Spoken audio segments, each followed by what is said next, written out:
Hello everybody, my name is Pin Gamer and welcome back to my channel.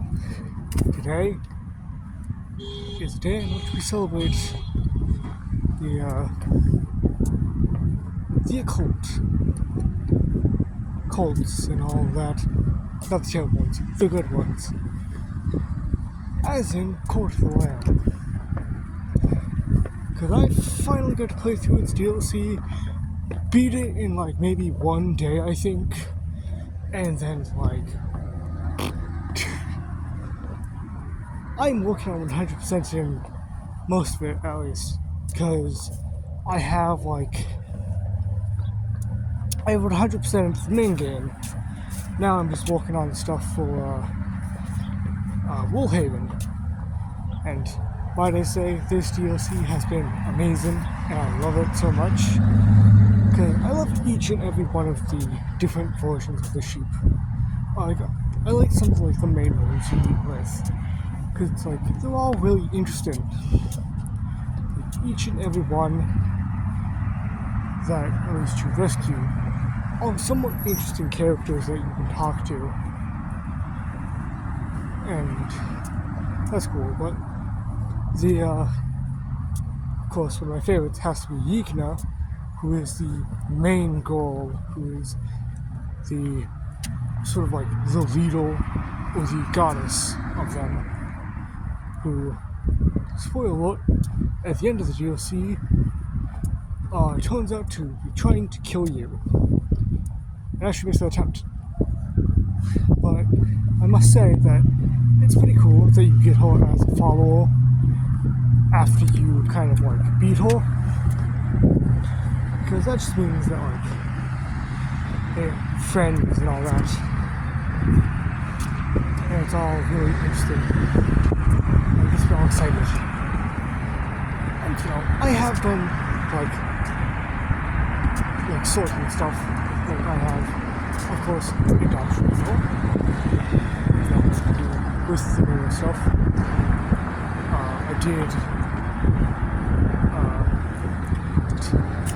I had the weird idea of having her and Orlando have Orlando as the main bad guy for the main game. I had a fun idea. I was having both of them have a kid. I don't know. Because you can do that. Thanks to Sins of the Flesh, which is kind of funny. But I had them do that, and I'm still waiting on the result for the baby.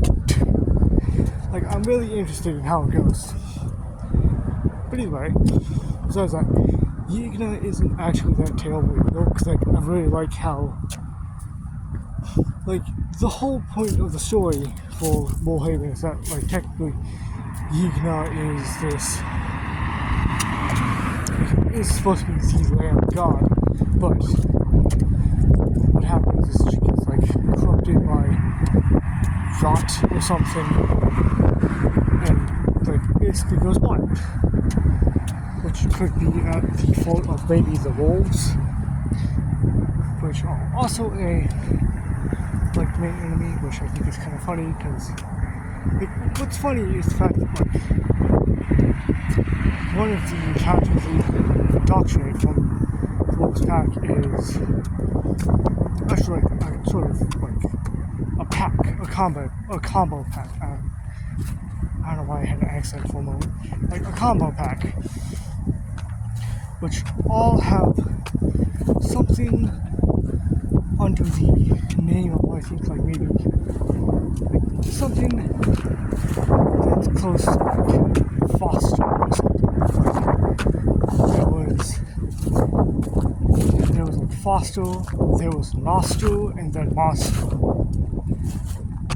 which is kind of interesting. And what's funny is the fact that one of them can't talk when you first fight them. When you first fight all three of them, one of them can't talk. But then when you indoctrinate them, the one who can't talk now can. And it's both a fun and odd detail that implies that possibly the Lamb has much more interesting abilities too, which can propel people's like disabilities. Often doesn't make sense because the problem with that is if the land can do that, then why were they not able to fix Leshy's sight, Hekit's throat, Kalamar's ears, and Shomora's head? Like, because those are all main points that you gotta get through. And you gotta save these people. You gotta fix them up. But, like, that's... Like, you have to go on, like, a physical quest to go fix them. Which also is... Actually, it's kind of cool. But I think what's actually kind of fun is the fact that, like... Also, in said DLC, you can also meet the person that technically killed you, in quotes, being the executioner.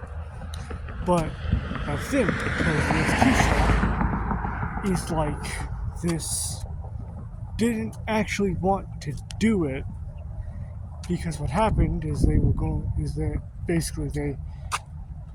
took her sight and just let her go get screwed. Or like they took her sight and had her like be used to like sacrifice the lambs and all that. But she didn't want to do it. But she knew that she probably would have had more taken from her if she hadn't. So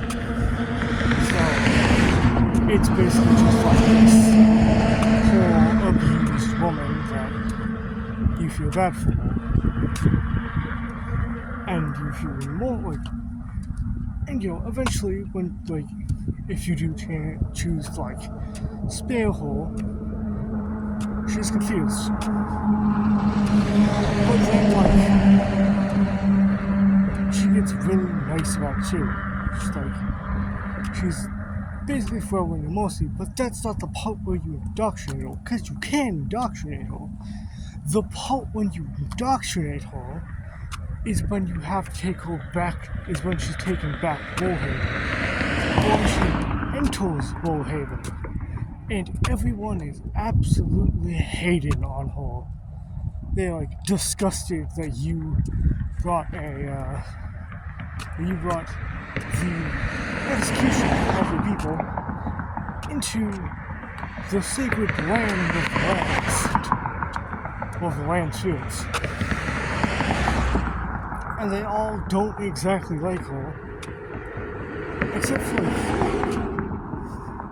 I'm trying to think, but I think there's like one that doesn't really hate her, but they're just kind of about her. It's like there's very obviously ones that like desperately don't like the fact that you do it. And like, obviously there is like some people are just like, why would you bring her here? Why would you spare her? And they're very upset about that. And then when you actually have to choose whether to kill her or indoctrinate her, if you indoctrinate her, they're completely fine with it. It's just like, oh yeah, you guys hated her before, and now you're just like letting her leave. But now you're like, you're gonna hate on me for sparing her, but then you're gonna like me for sparing her? You're just, what? What's going on? And it's all just confusing. Like, either way, there's like, some of them basically,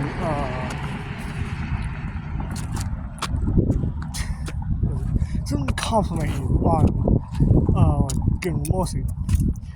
It's like, so merciful even to the end. Or like, so merciful even though she deserves to be killed or something. Of those, like, lines. At least I felt bad for her, because it's just like, it's not even like she tries to resist their words.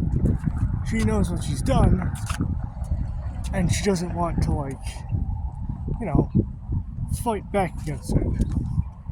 Because she either knows that they'll get even more mad, or that they'll just hate you more.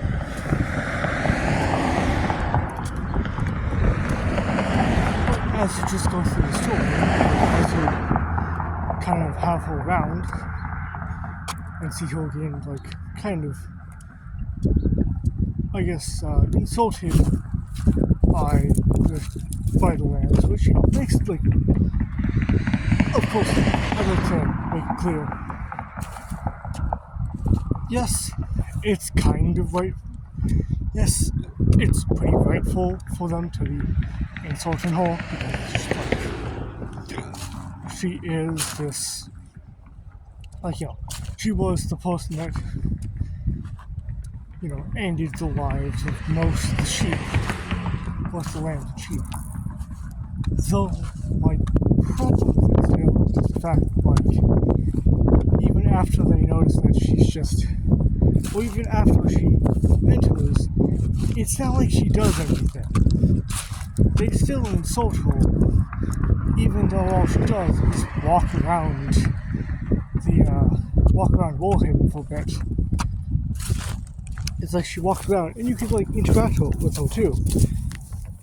And, like, one of the dialogue, it's like, maybe I'll plant some flowers around the ground place. A considerably nice thing to do.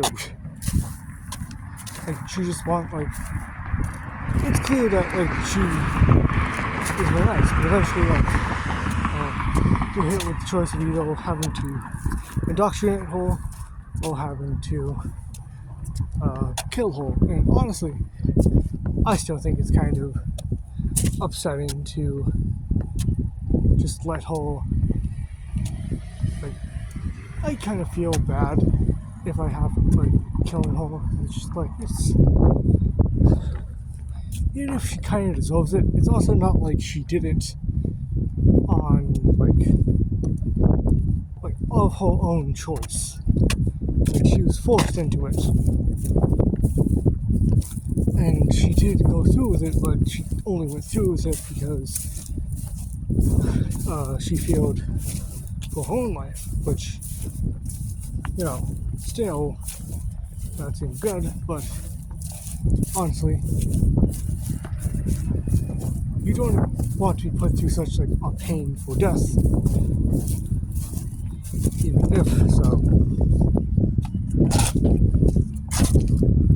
It's all fair, like, I get it, I'm defending, you know, she isn't exactly a nice person, but, like, it's also not like she's completely terrible. Because either way, at the end, she feels bad about it. Like, she understands that what she did was very wrong, regrets it, and even then, at some point, you're faced with the, like, there's one point in the story, like, there's one point when you're traveling through Rot, is where you have to fight for. Like, there's one point where you're torn it, and you fight her, like, with, like, all land grades, and she's put, like, flowers on them, and she goes back. It's like, she's not supposed to be just, yeah, she's still someone good person. That's what she does. Anyways, that's all for now. I hope you enjoyed. Alright, goodbye.